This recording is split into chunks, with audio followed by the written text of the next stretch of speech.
G'day Spurs fans, Paul Hotspur Hippie here, the only psychedelic sock show on the internet. Here I am, deep in posho land, Vaucluse. There's crap everywhere, man, there's crap everywhere. And that's just the people stealing all your money to pay for their new kitchens. Anyway, I'm going to get in the shade because I can't do this sunshine stuff. But you've seen all that before anyway, I've shown you loads of times. It's a nice little hollow. Yeah, nice little cave. Well, looks like one by one the pundits are starting to come over to the way of Tottenham Hotspur, with the exception of course of Talk Sport. All they do is talk about Manchester United all day. I don't know why such a media conglomerate spends so much of their time on a bang average team that's heading towards mid-table. I think it'd be nice for everyone if Manchester United did the honourable thing and just got themselves relegated, so we don't have to, no one has to talk about them anymore. They're irrelevant, they're a basket case. So Jim Radcliffe and all that Ineos rubbish, he ain't going to change it. The rot's set in so deep there, I don't think there's any way out. Anyway, I'm doing what Talk Sport are doing, talking about Man United. Who are they? Jamie Redknapp's come out and said, well, if we didn't have our injury worries, we'd probably be top of the table. I think that's a fair shout. Alan Shearer, I saw, was very favourable towards Spurs. Tim Sherwood at last is a bit favourable towards Spurs. You know, ex-Spurs player and manager. He was a little bit critical of Ange's methods and style of play. He was one of the you can't play like that against brigade. But he was more than glowing after the Newcastle United game. Maybe that was the game we needed to play more than the Manchester City game to show that we are actually a serious outfit. Now we do have challenges coming up. So we'll have to see what happens in the January transfer window and whether any purchases or loans will be made to patch up holes, or whether we're going to, you know, I don't know if that's a good idea myself, you know, buying players just because players are unavailable. I don't know, but I'm not a football manager, am I? But we have of course got the African Confederation and the Asian Confederations both playing their big tournaments in January, so we're going to have quite a few players out for that period of time. Sung Hyun-min, Papa Matsar, Yves Bissouma. Any more than that? I mean, that's enough. How many more do you want? 3 fantastic players. I hope they all have great tournaments, with the exception of Sung Hyun-min, because come on Australia. So we have got challenges. We've got players that are slowly coming back from injury. I think we've still got 8 or 9 unavailable, but 2 of them are Ryan Sessegnon and Eric Dyer, so you don't count them.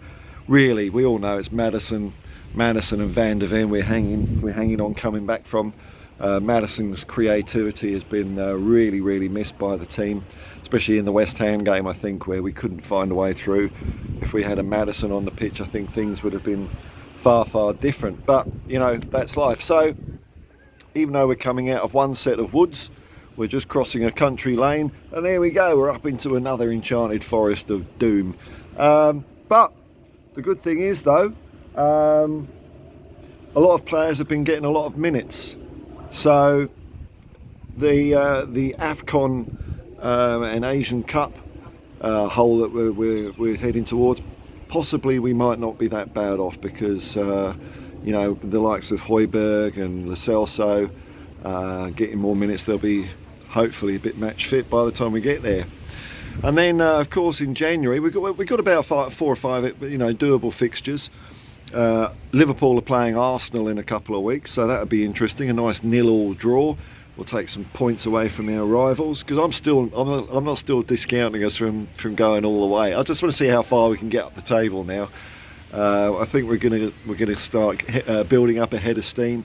Maybe it'll falter in January, but then I think it's fairly plain sailing to the end of the season then. But I'm looking forward to the FA Cup. The FA Cup's coming around the corner in the new year.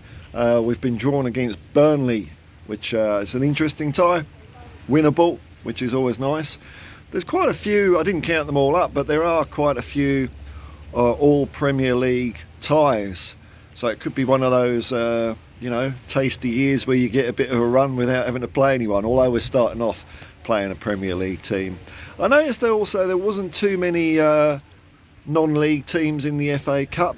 That's something I always like to see is, you know, the Wealdstones, Sutton United, Yeovil Town. I know Mark Cousins would be keen for Yeovil to do well, but they don't seem to be around.